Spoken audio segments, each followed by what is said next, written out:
నమస్తే శ్రీ సత్య ప్రేక్షకులకి శుభోదయం. నేను నారాయణ రెడ్డి. మన దినపత్రికలోని ప్రధాన వార్తలను విశ్లేషించుకునే కార్యక్రమం కాఫీ టైమ్ సిప్ అండ్ సెక్కి స్వాగతం. ఈరోజు మనతో ఉన్నారు సీనియర్ జర్నలిస్టు నూకతోటి శరత్ గారు. మరి వారిని అడిగి ముఖ్యమైన విశేషాలు ఏంటో చూద్దాం.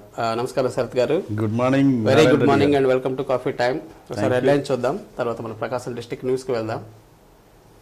రైట్, ముందు సాక్షిలో చూస్తే నవయుగంపై జగన్ సంతకం, అక్క చెల్లెళ్లకు ఆస్తి పత్రాలు, 30.61 లక్షల మందికి పక్కా రిజిస్ట్రేషన్తో ఇళ్ల స్థలాలు, నేటి నుంచి మహిళల పేరుతో రిజిస్ట్రేషన్, అదేవిధంగా కన్వేయన్స్ డీడ్స్ కూడా, పట్టా పొందిన నాటి నుంచి 10 ఏళ్ల తర్వాత సర్వ హక్కులు. సో ఈరోజు పట్టా ఇస్తే 10 ఏళ్ల తర్వాత సర్వ హక్కులు వరకు వస్తాయి, ఎప్పుడైనా అమ్ముకోవచ్చు ఆఫ్టర్ 10 years. ఇక సేమకు ఇంధనం, రాష్ట్రంలోకి 22,302 కోట్ల పెట్టుబడులు రాక, రాయలసీమలో భారీగా సోలార్ విండ్ ప్రాజెక్టులు, ప్రత్యక్షంగా 5,300 మందికి ఉద్యోగాలు. సీఎం జగన్ అధ్యక్షతన నిన్న SIPB సమావేశంలో ఆమోదం పొందింది. ఇక చంద్రబాబులో అణువు విషయమే, చంద్రబాబు పవన్ కళ్యాణ్ ఓటమి ఖాయం అని చెప్పేసి నిన్న రాంబాబు గారు ఒక వ్యాఖ్యలు చేశారు. ఇక 424 అసిస్టెంట్ ప్రొఫెసర్ వైద్య పోస్టుల భర్తీ, medical services recruitment board notification, walk-in recruitment ద్వారా 169 పోస్టుల భర్తీ, సాధారణ ప్రక్రియలో 255 పోస్టుల భర్తీ. సో నేటి క్యాబినెట్ భేటీ, ముఖ్యమంత్రి వైఎస్ జగన్మోహన్ రెడ్డి అధ్యక్షతన బుధవారం ఉదయం 11 గంటలకు రాష్ట్ర సచివాలయంలో మొదటి బ్లాక్లో మంత్రివర్గ సమావేశం జరగనుందని చెప్పేసి ఒక వార్త వచ్చింది. ఇవి సాక్షిలో వచ్చిన ప్రధాన వార్తలు. ఇక ఈనాడులో చూస్తే ప్రోత్సాహాల కంటూ మూత, రాయితీల్లో కోత, బీసీల ఉద్దరణ పేరుతో పచ్చి అబద్ధాలు అని చెప్పేసి ఒక వార్త వచ్చింది. ఇక సభా సమయం, నేటి నుంచి పార్లమెంటు సమావేశాలు, ప్రస్తుత లోక్సభకు చివరివి ఇవే, కొత్త భవనంలో రాష్ట్రపతి ప్రసంగం, ఆర్థిక సర్వే ప్రవేశపెట్టనున్న నిర్మల, రేపు మధ్యంతర బడ్జెట్, ప్రతిపక్ష సభ్యుల సస్పెన్షన్ ఎత్తివేత. ఇక 5 నుంచి అసెంబ్లీ సమావేశాలు, తొలి రోజు ఉభయ సభలను ఉద్దేశించి ప్రసంగించనున్న గవర్నర్, 7 లేదా 8 ఓటాల అకౌంట్ బడ్జెట్. మనకు 5 తేదీ నుంచి అసెంబ్లీ సమావేశాలు జరగబోతున్నాయి. ఇక బాళ్లెంతో సజ్జల సంప్రదింపులు, సీఎంఓకు వచ్చిన ఎమ్మెల్సీ అనంతబాబు, సమన్వయకర్తల మార్పులపై కొనసాగిన చర్చలు అని చెప్పేసి ఒక వార్త వచ్చింది. ఇక గ్రామ స్వరాజ్యాన్ని భ్రష్టు పట్టించిన జగన్, గాంధీ వర్ధంతి సందర్భంగా రాష్ట్ర వ్యాప్తంగా సర్పంచుల నిరసన. ఇవి సాక్షిలో ఈనాడులో వచ్చిన ప్రధాన వార్తలు. ఇక చివరిగా ఆంధ్రజ్యోతిలో చూస్తే మళ్ళీ రిటైర్మెంట్ రణం, నేటి నుంచి ఉద్యోగుల పదవీ విరమణలు, 2 ఏళ్ల పదవీ కాలం పొడిగింపు ముగింపు అని చెప్పేసి ఒక వార్త వచ్చింది. ఇక మారణాయుధాలతో మైనింగ్ సోదాలు, టీడీపీ సానుభూతి పరుల ఫ్యాక్టరీలే లక్ష్యం, అధికారుల వాహనాల్లో వైసీపీ నేతలు అని చెప్పేసి ఒక వార్త వచ్చింది. నేడు జగన్ ఢిల్లీకి, అమిత్ షా అపాయింట్మెంట్ ఖరారు కాగానే పయనం. అన్నపై హోదా అస్త్రం, ఢిల్లీ వేదికగా 2న దీక్ష, రేపటికల్లా హస్తిన రావాలని ముఖ్య నేతలకు షర్మిల పిలుపు. మాగుంటకి ఒంగోలు ఎంపీ టికెట్ మాగుంటకి ఇవ్వాల్సిందే, కాదని చివరికి ఇస్తే సహకరించేది లేదు అని చెప్పేసి బాలనేని అన్నట్టు ఒక వార్త వచ్చింది. వలస పక్షులతో వచ్చే లాభం ఏంటి, ఎన్నికల ముందు విదేశాల నుంచి వస్తారు, సీటు తీసుకొని ఓడితే మళ్ళీ కనిపించరు అని చెప్పేసి ఒక వార్త. ఇవి స్టేట్లో వచ్చిన ప్రధాన వార్తలు. ఏమన్నా వ్యాఖ్యలు ఉన్నాయి దీని మీద?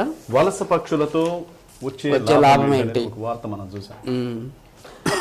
వీళ్ళందరూ కూడా ఎన్నికల ముందు వస్తారు, సీటు వస్తే గెలిస్తే ఉంటారు, లేదు అంటే మళ్ళీ వెళ్ళిపోతారు, ఆ తర్వాత మళ్ళీ ప్రజలకు కనిపించరు. వీళ్ళు రాజకీయ నాయకులు ఇప్పుడు ఎట్లా ఉందంటే సార్, సమస్యలు ప్రజలని పట్టించుకునేవాడు కాకుండా డబ్బులు పెట్టేవాడిని ఎక్కువ ప్రాధాన్యత ఇస్తున్నారు, డబ్బులు పెట్టే వాళ్ళకి. వీళ్ళ పెత్తనాలే ఎక్కువ అయిపోయినాయి ప్రజల మీద. ఇప్పుడు అసలు ప్రజాసేవ నియోజకవర్గంలో ప్రజలతో సత్సంబంధాలు ఉండే నాయకుడిని, పార్టీ నాయకుడిని ఉన్నాను పెట్టాలి. అవును, ఎక్కడ వాళ్ళు అసలు రేపు ఎక్కడ అతను ఇక్కడికి వచ్చి పోటీ చేయటం ఏంటంటే అంతే కదా. ఎక్కడ స్థానికేతలకు అసలు లేకుండా వీళ్ళు కేవలం డబ్బే ప్రధానంగా మార్పులు చేర్పులు చేయటం అనేది చాలా దుర్మార్గం. అది వాడు సమస్యలు పరిష్కరించాలని వాడు ముందుంటాడా? ఉండడు. ఎక్కడుంటాడో ఏందో, ఎప్పుడో వస్తాడు, సంవత్సరానికి ఒకసారి వస్తాడు, పోయి వాడి పనులు వాడు చూసుకొని వెళ్ళిపోతాడు. కాసేపు కార్యకర్తలు ఏదైనా పబ్లిక్ ఇప్పుడన్నీ పెళ్లిళ్ళకి వాటికి తిరిగి సరదాగా వెళ్ళిపోతాడు. ఉండట్లేదు. అవును, ఎప్పుడైనా స్థానికులకి ఇస్తేనే ప్రజలతో సత్సంబంధాలు అంటే వాళ్ళకి ఇక్కడ ఉన్న సమస్యలు ఏంటో తెలుస్తాయి. ఆత్మీయ భావన అనేది ఒకటి ఉంటుంది ఖచ్చితంగా. సమస్యలు స్థానికంగా ఉండే స్థానికులకి ఇస్తే అది చాలా ఉపయోగకరం. ఇక మన ప్రకాశం జిల్లా వార్తలకు వస్తే సార్, కమిషన్ ఇస్తే బిల్లులు చేస్తా, ఎవరు జ్ఞానశ్రీ అట, అమ్మాయి వయసు కూడా చాలా చిన్నది, మలేరియా అధికారి. దానికి సంబంధించి డిఏ బకాయిలు చెల్లించాలంటే 20% కమిషన్ ఇవ్వాలి, అప్పుడే బిల్లులు పాస్ చేస్తానంటూ ఆ అధికారిని లంచం డిమాండ్ చేశారు. బాధితుడు న్యాయస్థానం ఆశ్రయించి తనకు అనుకూలంగా ఉత్తర్వులు తెచ్చుకున్నప్పటికీ ససేమేరా అన్నారు. చివరికి లంచం తీసుకునేందుకు సహాయ అధికారిని పంపి అవినీతి నిరోధక శాఖ అనీష అధికారులకు దొరికిపోయిన అనీష డిఎస్పీ కథనం మేరకు ఇజ్రాయల్ అనే వ్యక్తి వైద్య ఆరోగ్య శాఖలో జిల్లా మలేరియా విభాగంలో మల్టీపర్పస్ హెల్త్ వర్కర్గా విధులు నిర్వహిస్తారు. ఆయనకి శాఖాపరంగా చెల్లించాల్సిన బకాయిలకు సంబంధించి 16 లక్షల బిల్లులు దీర్ఘకాలికంగా అపరిష్కృతంగా ఉంది. సదరు బిల్లు చెల్లించాలనే మలేరియా అధికారిని డిఎంఓ జ్ఞానశ్రీ ఆయన కోరారు. అర్థమైందిగా, అదే బిల్లులు చెల్లించాలంటే తనకు రావాల్సిన న్యాయపరంగా రావాల్సిన బిల్లులు అది కోర్టు నుంచి ఆదేశాలు తెచ్చుకుంది, ఏదో సమస్య ఉంటే దాంట్లో కూడా కమిషన్ కావాలనేది చాలా దారుణం. చూడు, ఆమె చాలా చిన్న వయసు, ఈ వయసులోనే లంచాలకు అలవాటు పడి ఏం సాధించాలని ఇప్పుడు పరువు పోయింది, సస్పెండ్ అవుతారు, తర్వాత ప్రమోషన్స్ ఉండవు, శాఖాపరంగా చర్యలు తీసుకుంటే అవి తలెక్కడ. చాలా మంది, మీకు ఒక ఉదాహరణ తీసుకుంటాను.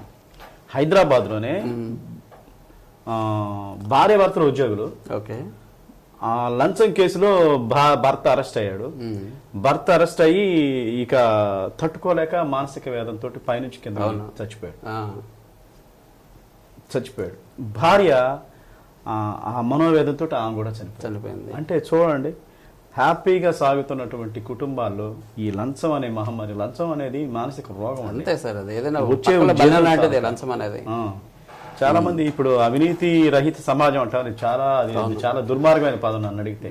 ప్రతి దాంట్లో లంచం తీసుకునే పరిస్థితి. సో ఇటువంటి లక్కీగా వాడు పట్టుబడ్డాడు. అది సహాయ అధికారిని, అంటే ఏమైనా డైరెక్ట్ తీసుకోరు, ఎవరు అట్లా తీసుకోరు. ఏమో దెబ్బకి ఆయన బలైపోయాడు. ఖచ్చితంగా ఏమో కూడా దానికి ఉంటుంది కదా. సడన్ గా నిన్న ఉండి కనీసం 4 లక్షలు ఇవ్వాలని 1.4 లక్షలు ఇవ్వాలని పట్టుబడ్డారంట. ఓకే, ఇసుగు వేశారు. పై కోర్టు కూడా అతనికి అనుకూలంగా తీర్పిచ్చింది. చూడు, ఇప్పుడు ఆ చేతులు గాలే కాకులని పట్టుకుంటే ఉపయోగం ఏంటి, నష్టపోయారు కదా. ఇక మరో వార్త సార్, పశ్చిమాన ఆరోగ్య కిల్లా ఏంటిది? పశ్చిమ ప్రకాశంలో మండలాల్లో 13 మండలాల్లో ప్రైమరీ హెల్త్ సెంటర్లు, అర్బన్ హెల్త్ సెంటర్లు, కమ్యూనిటీ హెల్త్ సెంటర్లు, జిల్లా వైద్యశాల, మెడికల్ ఆఫీసర్లు, పట్టణం వైద్య సేవలు అందించే గ్రామాలు, ఇవన్నీ అద్భుతంగా జిల్లాలో విస్తృతంగా పేదలకు వైద్య సేవలు అందించేందుకు ప్రభుత్వం కంకణం కట్టుకుంది. వైఎస్ఆర్ పట్టణ ఆరోగ్య కేంద్రాలు అనేది ఈ మధ్య రీసెంట్ గా చూస్తాం. పశ్చిమ ప్రకాశాలు అయినటువంటి మార్కాపురం ఇతర మండలాల్లో మొత్తం ఎన్ని మండలాలు అంటే టోటల్గా మొత్తం మండలాలు 13 మండలాలు పశ్చిమ ప్రకాశంలో. వీటన్నింటిలో 27 ప్రైమరీ హెల్త్ సెంటర్లు ఏర్పాటు చేయడం, 5 అర్బన్ హెల్త్ సెంటర్లు ఏర్పాటు చేయడం, 58 మంది వైద్యులకు సేవలు అందుబాటులో, 7.34 లక్షల మందికి ప్రజలకు సేవలు అందుబాటులో, 64 రకాల పరీక్షలు. నిజంగా ఇది ఒక విప్లవం అండి నన్ను. వైద్యం అనేది ఇంత దగ్గరగా ప్రజలకు ఇంత దగ్గరగా వైద్యం అందించడం అనేది, మనిషి ఆరోగ్యంగా ఉంటేనే కదా ఏదైనా సాధ్యం అయ్యేది. ఆరోగ్యం అనేది ముఖ్యం. ఆరోగ్యమే మహాభాగ్యం అని పెద్దలు ఎందుకంటారు. సో ఆరోగ్యానికి సంబంధించినట్టు పెద్దపీట వేయటం అనేది నిజంగా ఈ ప్రభుత్వాన్ని అభినందించాల్సింది. ఎంతమంది అంటే ఈ టోటల్ గా రోగులకు ఓపీలు సగటున 30 నుండి 90 నుండి 100 మందికి రోజు ఓపీలు చూస్తాం. మీరు అదే అక్కడ అర్బన్ హెల్త్ సెంటర్లు లేకపోతే ఒంగోలులో క్యూ లైన్లు ఉంటారు. భోజన ఖర్చులు, సడన్ గా ఓపీ అయిపోతే మళ్ళీ అక్కడ నుంచి వచ్చేటప్పుడు ఓపీ అయిపోతే. సో ఇది చాలా అద్భుతమైన ప్రక్రియ. ఇటువంటి వాటిని ప్రజలు ఖచ్చితంగా ప్రభుత్వ ఆసుపత్రులను చూస్తే వాళ్ళకి బాధ్యత పెరిగిపోతుంది. రోగులు ఎక్కువ వస్తున్నప్పటికీ వాళ్ళకి రెస్పాన్సిబుల్ ఎక్కువ ఉంటుంది. ఏదో 4-5 వచ్చారు అనుకోండి, వాళ్ళు నిర్లక్ష్యంగానే అదే పాట అన్నారుగా, నేను రాను బిడ్డ సర్కారు దవాఖానాకి, మందులు లేవు ఇవి లేవు అనేది పాట ఉంటుంది. అట్లనే అన్ని ప్రభుత్వం కూడా మెడికల్ కి సంబంధించి అన్ని సదుపాయాలు ఏర్పాటు చేయడం, వైద్య విలేజ్ హెల్త్ క్లినిక్ కాన్సెప్ట్ అది చాలా మంచిది సార్. ఎందుకంటే చిన్న రోగులకి, చిన్న వ్యాధులకి అక్కడి నుంచి ఇక్కడికి వచ్చి చూపించుకోలేరు, నిర్లక్ష్యం చేస్తారు. అదే దగ్గర అందుబాటులో ఉంటే చూపించుకుంటారు. అవును. ఓకే సార్, ఇక టోల్ ప్లాజా వద్ద ₹1 కోటి స్వాధీనం చేసుకున్నారంట. ఇక మళ్ళీ ఈ వేట ప్రారంభమైంది, రవాణా అవుతుంటది. వీడి ఎవరి పనిలో వాళ్ళు ఉంటారు ఖచ్చితంగా. అవును. సో ₹1 పట్టుబడి ఖచ్చితంగా ఎలక్షన్ సంబంధించింది. ఎలక్షన్స్ కి ఇక ఎలక్షన్ లో తిరుగుతున్నారు కదా నియోజకవర్గ సమన్వయకర్తలు వీళ్ళందరూ. ఈ నోటిఫికేషన్ వస్తే ఇంకా టైట్ అవుతుంది, టైట్ అవుతుందని ముందుగానే తరలిస్తున్నారు. అదే టోల్ ప్లాజా వద్ద ఒక కారులో తరలిస్తున్న పెద్ద మొత్తంలో నగదును టంగుటూరు పోలీసులు మొన్న కూడా పట్టుకున్నట్టుంది. మొన్న రైల్వేలో పట్టుకున్నారు, ట్రైన్ లో పట్టుకున్నారు, సింగరాయకొండ దగ్గర కూడా పట్టుకున్నారు. సింగరాయకొండ ఈయన కూడా అదే సిఐ దాచేపల్లి రంగనాథ్ జరుగు మళ్ళీ ఎస్ఐ వెంకటేశ్వర తన సిబ్బందితో టంగుటూరు ప్లాజా వద్ద వాహనాలు తనిఖీ చేస్తున్నారు. చెన్నై నుండి గుంటూరు వెళుతున్న ఇన్నోవా వాహనాన్ని తనిఖీ చేశారు. బ్యాగులో పెద్ద మొత్తంలో నగదు పోలీసులు గుర్తించారు. పోలీసు కారులో 3 వ్యక్తులను విచారించగా సరైన సాక్ష్యాధారాలు చూపలేదు, సరిగ్గా సమాధానం చెప్పలేదండి. రామస్వామి, ప్రతాప్, సౌకత్ అలీ, ఫరాక్ అబ్దుల్లా, పరమశివ అనే వ్యక్తులు చెన్నైకి చెందిన మాధవ ప్రైవేట్ లిమిటెడ్ సంస్థలో పనిచేస్తున్నారని గుర్తించారు. సంస్థ నిర్వాహకులు బాలాజీ కాపా గతంలో తమిళ సినిమాలకు సైతం తీశారట. సో మొత్తం మీద డబ్బులు నమోదు చేశారు. సినిమా చూపిస్తారు పోలీసులు. టోటల్ గా ₹1 పట్టు దొరికే ఎంత సార్, పావలా దొరకనే 30 పావలా. అది ఓకేలేండి. ఇప్పుడు మీకు ఎప్పుడైనా చూడు ఈ రోజు ఈ ఎలక్షన్స్ లో మొత్తం లిక్విడే క్యాష్, అది చెక్కులు, ట్రాన్స్ఫర్లు ఇవి ఉంటే ఖచ్చితంగా వాటికి లెక్కలు చూపించాలి. అసలు ₹1 ఇంత నగదును క్యాష్ రూపంలో తరలించకూడదు సార్, అది తరలించకూడదు. ప్రస్తుతం అదే కావాలి. ఇప్పుడు ప్రజలకి లిక్విడ్ ఇవ్వాలనుకోండి, ఫోన్ పేలు, గూగుల్ పేలు చేయరు కదా. సో డబ్బులే ఇస్తా ఉంటారు. సో ఆ నేపథ్యంలో ₹1 పట్టుకోవటం అనేది. ఓకే సార్, మరి కొన్ని వార్తలు చూసే ముందు చిన్న బ్రేక్ తీసుకుందాం, తర్వాత మరిన్ని వార్తలు చూద్దాం. కాఫీ టైమ్స్ ఇప్పటిలో ఒక చిన్న విరామం. Welcome back. ఏంటి సార్, ఇంటర్మీడియట్ పరీక్షలకు సిద్ధం చేస్తున్నారా జనాలని, విద్యార్థులని? పరీక్షా సమయం start, 10th class intermediate exams start అవుతున్నాయి. ఓకే, ఇంటర్ ఆమె ఆర్ఐఓ సైమన్ విక్టర్ నిన్న ఏకేవికే కాలేజీలో విద్యార్థులకు సంబంధించి టీచర్స్ ఎలాంటి ఏర్పాట్లు చేయాలి అనేది మొత్తం విద్యార్థులు ఫిబ్రవరి 11 నుండి 20వ తేదీ వరకు 2 విడతల్లో పరీక్షలు నిర్వహిస్తారు. 50 మందికి తక్కువ ఉన్న పక్షంలో ఆ కాలేజీ విద్యార్థులను సమీపంలోని ప్రభుత్వ జూనియర్ కాలేజీ కేంద్రాలు కేటాయిస్తారు. అనుభవం ఉన్న సైన్స్ అధ్యాపకులను బోర్డు నియమిస్తుంది చెప్పారు. సైన్స్ ప్రాక్టికల్స్ భాగంగా మైనర్ సబ్జెక్టుగా ఉన్న జాగ్రఫీ ప్రాక్టికల్ పరీక్షా కేంద్రంగా గిద్దలూరు ఎస్వి జూనియర్ కాలేజీలు ఎంపిక చేశారు. ఇక్కడ అంటే టోటల్గా ఆంధ్రకేసరి యూనివర్సిటీ ఆంధ్రకేసరిలో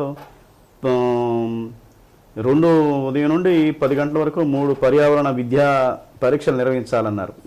సో టోటల్గా ఎగ్జామ్స్ సంబంధించి అన్ని ఏర్పాట్లు ప్రాక్టికల్ ఇంటర్మీడియట్ ప్రాక్టికల్ థియరీ పరీక్షలకు సర్వం సిద్ధం చేశామని వాళ్ళకి ఎలా కేటాయించడం. ముందు ప్రాక్టికల్ ఎగ్జామ్స్ అయిపోయిన తర్వాత థియరీ ఎగ్జామ్స్ ఉంటాయి. ప్రాక్టికల్ ఎగ్జామ్స్ అన్ని కూడా ఎక్కడెక్కడ జంబ్లింగ్ విధానంలో ఉంటాయి.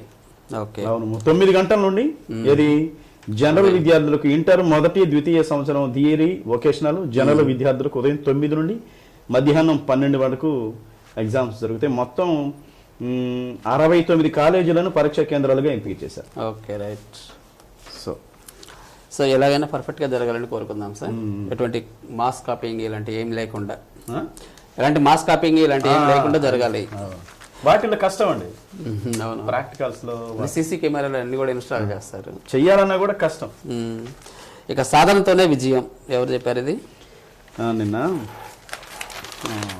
సింగరాయకొండలను ఇక్కడ కొండేపులో రాష్ట్ర మున్సిపల్ శాఖ మంత్రి వైఎస్ఆర్సీపీ కొండేపు ఇన్ఛార్జ్ ఆదిమూలం సురేష్ 10వ తరగతి విద్యార్థులకు విజయ సాధన అవగాహన కార్యక్రమం నిర్వహించారు. ఓకే, దానికి సంబంధించి ఆయన ఇంకా ఎడ్యుకేటెడ్ కదా, ఆయన విద్యాశాఖ మంత్రి కూడా దానికి సంబంధించి మెటీరియల్ కూడా ఇవ్వడం జరిగింది. అక్కడ 10th క్లాస్ సంబంధించి 5 లక్షల రూపొందించిన స్టడీ మెటీరియల్ ఉచితంగా పంపిణీ చేశారు. ఈ సందర్భంగా మాట్లాడుతూ విద్యార్థి దశ నుండే మంచి అలవాట్లు అలవర్చుకోవాలి, చదువుపై శ్రద్ధ చూపించాలని. నిజంగా ఇప్పుడున్న విద్యార్థులకి పిల్లలకి ఎన్ని సౌకర్యాలండి, చాలా సౌకర్యాలు. 5 లక్షలు విలువ చేసి స్టడీ మెటీరియల్. అంతకుముందు మేము మా పార్లమెంట్ స్కూల్లో స్టడీ మెటీరియల్ మేము ఒక గైడ్లు, ప్రైవేట్లు, పెన్నులు, పుస్తకాలు అవి అందజేసేవారు స్వచ్ఛంద సంస్థలు. కానీ ఇప్పుడు ప్రభుత్వమే స్టడీ మెటీరియల్ అందజేస్తుంది. అదేవిధంగా కొన్ని ప్రైవేట్ స్కూల్స్ కూడా అందజేస్తాం గవర్నమెంట్ స్కూల్స్ కి. సో చాలా మంచిది. పిల్లలు వివిధ రకాలైనటువంటి అంటే డైవర్ట్ కాకుండా చక్కగా చదువుకుంటే వాళ్ళు 10th కదా పునాది. అవును. ఈ 10th ని గట్టిగా ఈ 10th ఇంటర్మీడియట్ అయిన తర్వాత వాళ్ళు స్వతహాగా ఆలోచించడం భవిష్యత్తు వాళ్ళకి దేంట్లో ఇంట్రెస్ట్ ఉంటుందో దానికి ఆ వేలో 10th అనేది పెద్ద ఆనకట్ట, దాన్ని దాటగలిగితే ఇదొక బేస్ హ్యాపీగా ఉంటుంది. సో పిల్లల్ని బాగా చదువుకోమని ఆదిమూలం సురేష్ గారు చెప్పండి. 24 రాష్ట్ర స్థాయి పాటల పోటీలు అంటే సార్ ఇది ఎందుకు చెప్పానంటే మానసిక వికాసానికి మంచి ఇది. ఎందుకంటే పాటలు అనేది సంగీతం 24 పాడాలని ఉంటుంది, అందరికి సంగీతం నేర్చుకోవాలని ఉంటది, కానీ ఎవరు ఆ ప్రయత్నంలో చేయరు. దాన్ని ధైర్యం చేసి పాటల పోటీలు దాన్ని ఒక వృత్తిగా స్వీకరించడానికి చాలా తక్కువ మంది ఆసక్తి చూపిస్తారు. ఎక్కడ పాటల పోటీలు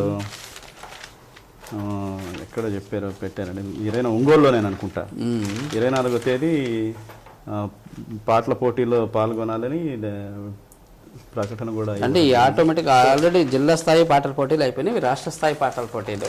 రాష్ట్ర స్థాయి పాటల పోటీలు. ఏదైనా పాటల పోటీలు మంచి ఆరోగ్యంగా ఉంటది. ఎందుకంటే సంగీతం అనేది మీరు ఆస్వాదిస్తారు కదా, ఆస్వాదిస్తారు. గాయకులుగా అంతకుముందు చిన్నప్పుడు అంతకుముందు చిన్నప్పుడు బాగా పోటీలు జరిగాయి, ఇప్పుడు ఎందుకో జరగట్లే.